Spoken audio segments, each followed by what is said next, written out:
ఓం గం గణపతయే నమః. ఓం శ్రీ మాత్రే నమః. నేను మీ వాడ్రే వాదనారాయణరావు.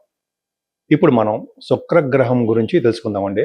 శుక్రుడు మేషరాశి నుండి వృషభ రాశి వారిలోకి మారుతున్నాడు. అది కూడా 19th ఏప్రిల్ 2026, 19 ఏప్రిల్ 2026 నుండి almost 14th or 15th of మే వరకు కూడా ఆయన వృషభ రాశిలో ఉంటాడు. తన ఓన్ హౌస్లోకి రావడం వలన ఆయన ఇచ్చే ఫలితాలు ఎలా ఉంటాయి? అద్భుతంగా ఉంటాయండి. పైగా చంద్రుడు కూడా కలిసి ఉంటాడు. సరే, మన శుక్రుడు గురించి చెప్పుకుంటాం కాబట్టి ఈ రాశి అంటే ఎలా ఉంటాయి? 12 రాశుల వారికి, మేషరాశి నుండి మీనరాశి వారి వరకు కూడా శుక్రుడు ఇచ్చే ఫలితాలు ఎలా ఉన్నాయో ఇప్పుడు మనం చెప్పుకోబోతున్నాం. వృశ్చిక రాశి వారికి 7వ స్థానంలో శుక్రుడు పాపి కదండి. 12th house లార్డ్ అండ్ సప్తమాధిపతి ప్రబల పాపి అంటాం మనం. అంటే వృశ్చిక రాశి వారికి శుక్రుడు ఏమాత్రము యోగించాడు. పైగా 7వ స్థానంలో ఉన్నాడు. 7వ స్థానంలో ఉన్న శుక్రుడు ఏం చేస్తాడంటే 12th house లార్డ్ కూడా చెప్పుకుందాము. అంటే వివాహాది వేడుకలు అనేవి తక్కువగా ఉంటాయి. అంటే వేడుకలు అంటే శుక్రుడు వల్ల మా చెప్తున్నాడు, మిగతా గ్రహాల వల్ల అవ్వచ్చు. శుక్రుడు వలన వివాహాది వేడుకల్లో ఆలస్యం అయిపోవడము, అదే భార్యాభర్తల యొక్క మనస్పర్ధలు, ఒకళ్ళ పట్ల ఒకళ్ళు విముఖత చూపించడము, మనస్పర్ధలు రావడము, మిస్అండర్స్టాండింగ్స్ అంటాం మనం, అవి ఉండడానికి అవకాశాలు 7వ స్థానంలో శుక్రుడు వలన ప్రాబ్లమ్స్ వస్తాయండి. అంతేకాకుండా శుక్రుడు 7వ స్థానం అంటే మంచిది కాదు చెప్తుంటాం కదండి. అంటే చెడు ఆలోచనలు, చెడు ప్రభావాలు, శని దృష్టి కూడా ఉంది కదా. చెడు ప్రభావాలు, చెడు ఆలోచనలు, చెడు స్నేహితులు అని ఎవరిని కించపరచట్లా. ఇవన్నీ చెడు ప్రభావం మేమే ఉంటుంది కాబట్టి మీరు కొద్దిగా కంట్రోల్గా ఉండాలండి. అమ్మవారి యొక్క దర్శనం చేసుకుంటూ ఉంటే ఈ చెడు ప్రభావం తగ్గుతుంది. త్వరగా మ్యారేజ్ అవడానికి కూడా, వివాహాలు అవడానికి కూడా అవకాశాలు ఉంటాయి. 7వ స్థానం శుక్రుడు వలన వ్యాపార రంగంలో కూడా మీకు ప్రాబ్లమ్స్ వస్తాయి. నష్టాలు కూడా రావడానికి అవకాశం ఉంది. అంత అద్భుతమే ఉండదు. 12వ భావాధిపతి కూడా 7మలో ఉంటే విదేశీ పర్యటన ఖచ్చితంగా చేసి తీరుతారు మీరు. ఈ 1 monthలో శుక్రుడు ఉన్నంత, వృషభ రాశిలో ఉన్నంత కాలము 12th house lord in 7th house విదేశీ పర్యటన చేస్తారు, ఖచ్చితంగా చేస్తారు. అంటే మీ వ్యాపారాల రీత్యా, మీ ఉద్యోగాల రీత్యా, మీ పర్సనల్ పనుల రీత్యా, షూటింగ్ల రీత్యా డెఫినెట్గా మీరు ఫారిన్ కంట్రీస్ వెళ్తారు. ఫారిన్ వెళ్ళడానికి అవకాశాలు ఉన్నాయి. ఎక్కువగా డబ్బులు ఖర్చు పెట్టేస్తుంటారండి. ఇంకా చెప్పాలంటే అమ్మవారి దర్శనం చేసుకోవడం కోసం మీరు బాగా విపరీతంగా డబ్బులు ఖర్చు పెడుతుంటారు. దైవారాధన, దైవ దర్శనం కోసము, దేవుని పూజించడం కోసము, ఇవన్నీ కూడా మీకు బాగా కలిసి వచ్చే అంశం. ఈ పూజలు చేయడం వలన 7వ స్థాన కేంద్రాధిపత్య శుక్రుడు ప్రబల పాపి యొక్క పాపత్వం కంట్రోల్ అయిపోతూ ఉంటుంది. ఇందాక చెప్పినట్టుగా నా పేరు వాడ్రే వాదనారాయణరావు శర్మ. మీ వాడ్రే వాడ్రేవ్ సరేనండి. నేను మీరందరూ కూడా అంటే నా వీడియోస్ని చూస్తూ, విదేశాల్లో కూడా నివసిస్తూ నా వీడియోస్ చూస్తూ నన్ను ఎంతగానో ప్రోత్సహిస్తున్నటువంటి మీరందరికీ పేరు పేరున నా హృదయపూర్వక నమస్కారాలు. అంతే కదండి, మీరు జాతకాలు చూపించుకోవాలనుకుంటే మీరు, మీ స్నేహితులు, మీ తెలిసిన వారు ఎవరైనా చెప్పండి.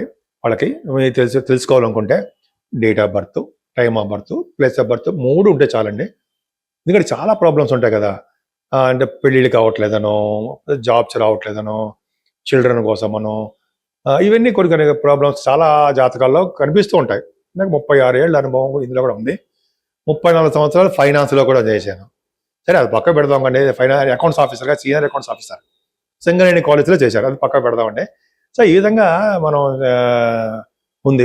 మీకు ఏమాత్రం అంతేకాకుండా మీరు ఇవన్నీ ఉంటే, ఈ డీటెయిల్స్ ఉంటే తప్పకుండా మనం పరిష్కార మార్గాలు తప్పకుండా చేద్దామండి. అంతేకాకుండా నేను ఫోన్ చేసినప్పుడు కింద స్క్రోల్ అవుతున్న ఫోన్కి మీరు ఫోన్ చేయండి. మీరు ఫోన్ చేస్తున్నప్పుడు నేను గబుక్కుని లిఫ్ట్ చేయలేకపోవచ్చు. షూటింగ్లో ఉండడం వలన, వేరే వాళ్ళకి జాతకాలు చెప్తూ ఉండడం వలన కొద్దిగా నేను లిఫ్ట్ చేయలేను. మా మా మిస్సెస్ చేస్తుంటుంది, లేదా మీతో మాట్లాడుతూ ఉంటాను. మీరు అదే వాట్సాప్లోనే మెసేజ్ పెట్టచ్చండి. మెసేజ్లు పెట్టడం వల్ల ఏమవుతుందంటే నేను తిరిగి మీతో కాంటాక్ట్ అయ్యి మీకు ఏమి ప్రాబ్లమ్స్ ఉన్నాయో ఇవన్నీ కూడా నేను అడుగుతాను. తప్పకుండా చెప్పుకుందాం. చాలామంది ఈ విధంగా జరిగాయండి. చాలామంది మ్యారేజ్ కాకపోతే మ్యారేజ్ అవ్వడము, ఉద్యోగాలు, మరి చాలామంది చెప్పాను వాడికి ఉద్యోగాలు రావడానికి. నేను గ్రేట్ పర్సనాలిటీ కాదండి, మేము ఈ జాతకాలు ఉన్నదే చెప్తున్నా. ఉద్యోగాలు రావడము అట్లాగా చేస్తూ ఉంటాం. అంతేకాకుండా మ్యాచ్ మేకింగ్ అంటాం కదండి. అంటే వధూవరుల జాతక పరిశీలన. అది చాలా అంశాలు పరిశీలించాలండి. అది ఊరికే చూసేసి ఏదో కుదిరిందని లేకపోతే పాయింట్లను చూసేసి చేసేయచ్చని అలా చెప్పకూడదు ఎప్పుడు కూడా. దానికి చాలా సిస్టమ్స్ ఉన్నాయి. అన్ని జాతకం చూసి అంటే వరుడు జాతకము వధువు జాతకంలోనూ దోషాలు లేకుండా వాళ్ళకి దీర్ఘకాలంగా ఉండేట్టుగా, అంటే ఎక్కువ కాలం ఆయుర్దాయము అన్ని చాలా పరిశీలిస్తామండి. సప్తమ స్థానం అని అన్ని పరిశీలించి జాగ్రత్తగా చెప్పాలి. అని చూడండి, ఒక పట్టాన ముహూర్త అంటే వివాహాలు కుదరకపోతూ ఉండడం కారణం మ్యాచ్ మేచింగ్లో ప్రాబ్లమ్స్ రావడమే. భయపడతాం అవసరం లేదు, రాసిపెట్టి ఉంటాడు అక్కడ భగవంతుడు మనకి. ఖచ్చితంగా అవి కూడా చూస్తామండి మనం. తర్వాత ముహూర్తాలు కూడా పెడుతుంటాను. పెళ్లి ముహూర్తాలు, గొడుగు ముహూర్తాలు, గృహప్రవేశ ముహూర్తాలు, ఇవన్నీ కూడా మన ఆది ఆస్తాల నుంచి చేస్తూ ఉంటాను నేను. ఇది సామాన్యం. ఇప్పుడు నిన్న మొన్న ఉన్నవాడిని కాదు కదండి. ఆల్మోస్ట్ 36 ఏళ్ళ నుంచి, అంటే అఫ్కోర్స్ నేను ఫైనాన్స్లో ఉన్నాను, అకౌంట్స్లో. ఈ 36 ఏళ్ళ నుంచి అనుభవం ఉంది కాబట్టి పర్వాలా, కొద్దిగా నాలెడ్జ్ ఉందని అనుకుంటాను నేను. సరే, మీకు ఏమైనా వాస్తు సంబంధించిన ప్రాబ్లమ్స్ ఉన్నా కూడా మీరు అడగచ్చండి. సపోజ్ ఉదాహరణ ఏంటంటే, మీరు మీ పేరు మీద ఏ ఫేసింగ్ కలిసి వస్తుంది? చాలామంది అంటాం కదా, నాకు తూర్పు ఫేసింగా, పడమర, ఉత్తరమా, దక్షిణమా ఫేసింగ్లు ఎలా కలిసి వస్తాయండి అని చాలామంది తెలుసు. బట్ కొంతమందికి అనుమానాలు వస్తూ ఉంటాయి. మీరు ఫోన్ చేయండి, తప్పకుండా నేను చెప్తాను. దీని గురించి ఇలా చెప్పడం వల్ల ఫీజు అవి తీసుకోను. ఏ ఫేసింగ్ ఏంటి చెప్పడం కోసం కూడా ఫీజు అనేది ఏమీ ఉండదు. సరే, అది పక్కా పెడదాం. మీకు మీ జాతకాలు చూపించుకోవాలనుకుంటే తప్పకుండా నాకు ఫోన్ చేయండి. ఇప్పుడు మనం పరిష్కార మార్గాల గురించి చెప్పుకుందామండి. శుక్రుడు ఆల్మోస్ట్ అందరికీ కూడా మంచివాడే, శుభుడు. కానీ కొన్ని లగ్నానికి మాత్రం పాపి కదండి, అవునా? ఉదాహరణకి మేష లగ్నానికి, వృశ్చిక లగ్నానికి ప్రబల పాపి అవుతాడు కదా, అవునా? అలాగే మీన లగ్నానికి కూడా పాపి అవుతాడు. కొన్ని లగ్నాలకి పాపత్వం ఉందండి. శుక్రుడు వలన పాపత్వం తగ్గాలి అంటే ఖచ్చితంగా అమ్మవారికి, కనకదుర్గ అమ్మవారికి, ఆవిడికి మనం హోమం అంటారు, చండీ హోమాలు అంటారు సరే, చండీ హోమాలు చేయించుకోవడం అమావాస్య పౌర్ణమికి. విడివిడిగా చేయించుకోవడం కష్టం అండి. మీ పేర్లు చేసి మీరు ఎక్కడైనా చేయించుకోవచ్చు. ఆ హోమాలు చేయించుకోవడం వలన యోగం కలుగుతుందండి. అవి చండీ హోమాలు అవన్నీ చేయించుకోవడం వల్ల మంచి మంచి యోగాలు కలుగుతూ ఉంటాయి. అంతేకాకుండా అమ్మవారిని కుంకుమ పూజతోను, అభిషేకాలతోను, దుర్గా సప్తశతి అని మనకి కనకదుర్గలో చేస్తుంటారు 4 o'clockకి, అది కూడా చేయించుకోవడం వలన అద్భుతమైన ఫలితాలు కలుగుతాయి. ఇంకో అద్భుతమైన పాయింట్ చదివానండి మధ్య నేను, అంటే మన గురువుగారులు చెప్పారు, తర్వాత ఇంకో చోట కూడా నేను చదివాను. ఏం పాయింట్ అంటే, మనం మళ్ళీ పుట్టాలని ఉందా? లేదు కదా, మనం మళ్ళీ జన్మ వద్దు అండి, మనకు ఏం వద్దు చాలు అని అనుకుంటాం కదా. అటువంటి వాళ్ళకి ఏంటి తెలుసా అండి, ఈ ఏప్రిల్లోనే వస్తుంది. అది కూడా 24th వస్తుంది. ఏంటంటే అష్టమి శుక్రవారం నాడు పుష్యమి నక్షత్రంలో అష్టమి పూట 24వ తారీఖున అష్టమి పూట ఎవరైతే శివపార్వతుల కళ్యాణం చేయించుకుంటారో, అంటే 24 శుక్రవారము అష్టమి పుష్యమి నక్షత్రం అష్టమి పూట, అంటే అష్టమి అనేది శివపార్వతులకు ఇష్టం అండి. ఆ రోజు కనుక శివపార్వతుల కళ్యాణం చేస్తారు, చాలా గుళ్ళలో చేస్తారు.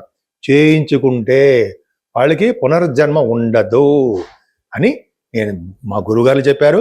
నేను చాలా చోట్ల చదివాను, కావాలంటే చూపిస్తా అక్కడ పాయింట్.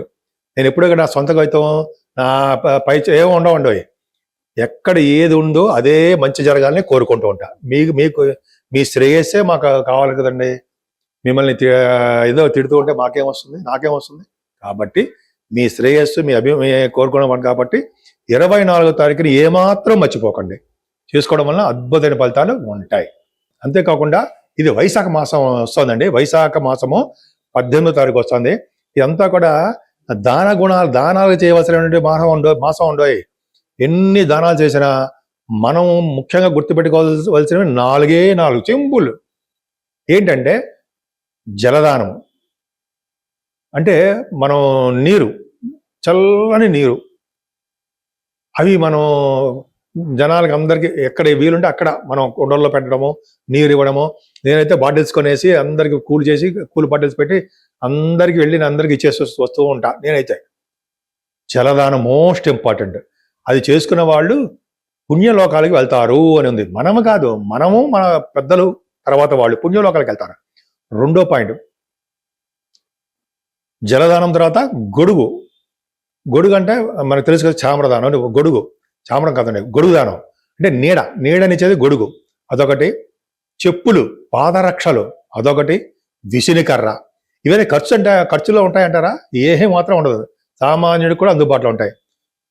జలదానము, అలాగే ఇందాక చెప్పిన గొడుగు, పాదరక్షలు అండ్ విసినికర్ర. ఈ 4 ఇవ్వండి. ఈ వైశాఖ మాసంలో ఎప్పుడు వీలుంటే అప్పుడు ఇచ్చేస్తూ ఉండండి. ఇంకా చెప్పాలంటే అక్షయ తృతీయ ఉంది చూసారా? అక్షయ తృతీయ 20 తారీఖు వస్తుంది అనుకుంటా. అక్షయ తృతీయ రోజుని 24వ తారీఖుని అంటే అష్టమి పూట ఇలా గనక ఎవరైతే దానాలు చేశారో వాళ్ళకి పునర్జన్మ లేకుండా వాళ్ళ పితృదేవతలు, వాళ్ళ తర్వాత తరాల వాళ్ళు అందరూ కూడా మోక్ష ప్రాప్తిని కలుగుతాయి, మోక్షాన్ని కలుగుతుంటారు శాస్త్రం చెప్తోంది.